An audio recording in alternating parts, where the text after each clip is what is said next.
انما المؤمنون الذین آمنوا باللہ ورسولہ ثم لم یرتابوا، مومن تو صرف وہ ہے جو ایمان لائے اللہ پر اور اس کے رسول پر، پھر شک میں ہرگز نہیں پڑے. یہ پھر لم آ گیا، یہاں مرتابو نہیں آیا، لم یرتابو، ہرگز شک میں نہیں پڑے. یہ واحد مقام ہے قرآن کا جہاں پر کہ یہ لفظ اضافی طور پر آیا ہے ایمان کے بعد. ثم لم یرتابو، یرتابو بنا ریب سے، شک. الف لام میم ذالک الکتاب لا ریب فیہ، ارتابا یرتابو، شک میں پڑ جانا. ثم لم یرتابو، پھر شک میں ہرگز نہیں پڑے. ان کا دل ایمان پر یقین کے ساتھ معمور ہو گیا. چنانچہ پازیٹو انداز میں یہی شان بیان ہوئی ہے صحابہ کی اکثریت کی اسی سورہ حجرات میں. فرمایا گیا صحابہ کرام سے وَلَٰكِنَّ اللَّهَ حَبَّبَ إِلَيْكُمُ الْإِيمَانَ وَزَيَّنَهُ فِي قُلُوبِكُمْ، اللہ نے تو تمہارے نزدیک ایمان کو محبوب بنا دیا ہے اور تمہارے دلوں میں کھبا دیا ہے، مزین کر دیا تمہارے دلوں کو ایمان سے، منور کر دیا تمہارے دلوں کو ایمان سے. تو یہاں فرمایا انما المؤمنون الذین آمنوا باللہ ورسولہ ثم لم یرتابوا، اضافی شرط. وجاہدوا باموالہم وانفسہم فی سبیل اللہ، اور جہاد کیا انہوں نے اپنے مالوں کے ساتھ اور جانوں کے ساتھ اللہ کی راہ میں. یہ دوسری شرط لازم. تو یا جہاد کے بغیر کوئی ایمان نہیں. یہ جامع و معنی تعریف ہے. اولئک ھم الصادقون، صرف یہ لوگ سچے ہیں. یہ اگر دعویٰ کریں آمنا تو ٹھیک ہے، ان کا دعویٰ صحیح ہے، درست ہے، لیکن یہ دو پری ریکوزٹس پورے کرنے ہوں گے. اب اس کو میں سمجھانے کے لیے کہا کرتا ہوں کہ دیکھیے یہ 5 ارکان تو اسلام کے ہو گئے، کلمہ شہادت، نماز، روزہ، حج، زکوٰۃ. اس میں جب حقیقی ایمان دلوں میں اتر جائے گا تو ایک تو رکن یہاں اضافی ہو جائے گا، یقین قلب. صرف گواہی نہیں، صرف وربل اٹیسٹیشن نہیں، یقین قلب بھی. اور دوسرا عمل میں آ جائے گا جہاد فی سبیل اللہ. وہ 5 ارکان قائم رہیں گے. اسلام عام ہے، ایمان خاص ہے، تو اسلام کے 5 ارکان تو ہیں موجود، وہ تو شامل رہیں گے. اگرچہ ظاہر بات ہے جب دل میں یقین پیدا ہو جائے گا تو اب نماز کی شان کچھ اور ہوگی.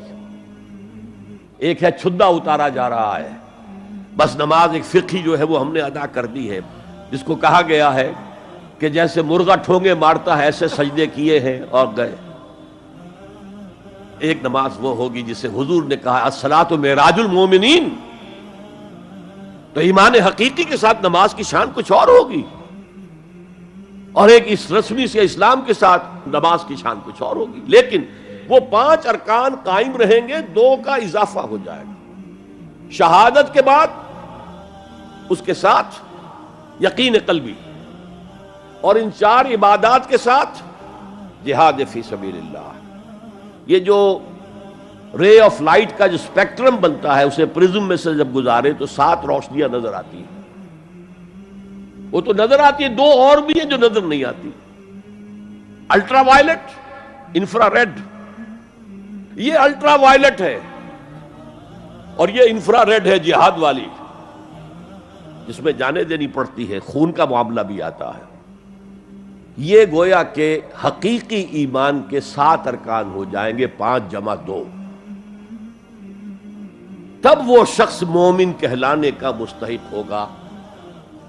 قُلْ أَتُعَلِّمُونَ اللَّهَ بِدِينِكُمْ، اے نبی ان سے کہیے تم اللہ کو بتانا چاہتے ہو، جتلانا چاہتے ہو اپنا دین. میں چونکہ ہریانہ میں پیدا ہوا تھا، حصار میں، تو وہاں کی جو مقامی بولی تھی اس کی کچھ چیزیں یاد ہیں. تھوتھا چنا باجے گھنا. جو چنا اندر سے خالی ہو گیا، کیڑا کھا چکا ہے، اس کے اندر آواز زیادہ ہو جاتی ہے. خالی برتن زیادہ آواز دیتا ہے، برتن بھرا ہوا ہے تو ظاہر بات ہے ڈل ہو جائے گی. تو وہاں تھوتھا چنا، کھوکھلا چنا، باجے گھنا، اس کی آواز جو ہے زیادہ آتی ہے. تو جن کے دلوں میں وہ ایمان نہیں تھا وہ بڑھ چڑھ کر کے ہم دیکھیے جی ہم تو اسلام لے آئے، ہم تو بغیر لڑے بھڑے اسلام لے آئے. حضور ہمارے ساتھ تو خصوصی معاملہ ہونا چاہیے، ہمیں زکوٰۃ میں سے خصوصی حصہ ملنا چاہیے. یہ جو وہ جتلاتے تھے اپنے دین کو، تو فرمایا قل اتعلمون اللہ بدینکم، کیا اللہ کو اپنا دین جتلا رہے ہو؟ واللہ یعلم ما فی السماوات و ما فی الارض، اللہ کو تو معلوم ہے جو کچھ آسمانوں میں ہے اور جو کچھ زمین میں ہے۔ واللہ بکل شیء علیم، اللہ تو ہر چیز کا جاننے والا ہے۔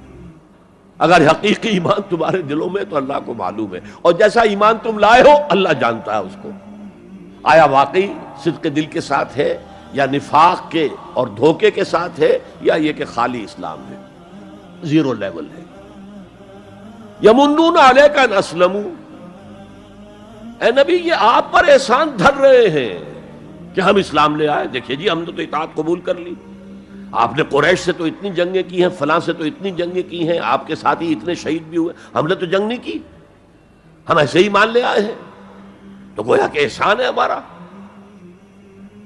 یمنون علیک، مننا یمنو احسان دھرنا، یمنون علیک ان اسلموا قل لا تمنوا علی اسلامکم، کہہ دیجئے مجھ پر اپنے اسلام کا احسان مت دھرو، بل اللہ یمن علیکم ان ہداکم للایمان، بلکہ اللہ تم پر احسان دھرتا ہے کہ تمہیں اسلام کا راستہ دکھا دیا ہے، تم اسلام میں آ گئے ہو تو ایمان کا راستہ تمہیں دکھا دیا ہے، اب عمل کرتے رہو گے تو ایمان پیدا ہو جائے گا۔ یہ میں نے عرض کیا تھا کہ یہ کیفیت اثبات الاسلام بغیر الایمان یہ مستقل نہیں ہے، یہ عارضی، جب عمل کریں گے تو ایمان پیدا ہو جائے گا۔ تو بل اللہ یمن علیکم ان ہداکم للایمان ان کنتم صادقین، بلکہ اللہ کا احسان مانو کہ اس نے تمہیں اسلام کے راستے پر لا کر گویا کہ اس سڑک پر ڈال دیا ہے جو ایمان کی طرف لے جا رہی ہے۔ اگر تم اسلام کے بارے میں بھی سچے ہو، یعنی وہ لوگ نکل جائیں گے جو دھوکہ دینے کے لیے ایمان لا رہے تھے۔ ان اللہ یعلم غیب السماوات والارض، یقیناً اللہ جانتا ہے ہر پوشیدہ چیز کو جو آسمانوں کی ہے اور زمین کی ہے۔ اور یہ غیب کا لفظ ہماری نسبت سے ہے، نوٹ کر لیجئے اسے، اللہ کے لیے کوئی غیب نہیں ہے، سرے سے کوئی غیب، ہر شے اس کے لیے شہود ہے، ہر شے ہر آن اس کی نگاہوں کے سامنے، کوئی شے اس کے لیے غیب نہیں، یہ ریلیٹو ٹرم ہے جو ہمارے لیے غیب ہے۔ واللہ بصیر بما تعملون، اور جو کچھ تم کر رہے ہو اللہ اسے دیکھ رہا ہے۔ هي الحلقات تحفظني بآيات من القرآن، هي الحلقات تملأني بحب المصطفى العدنان.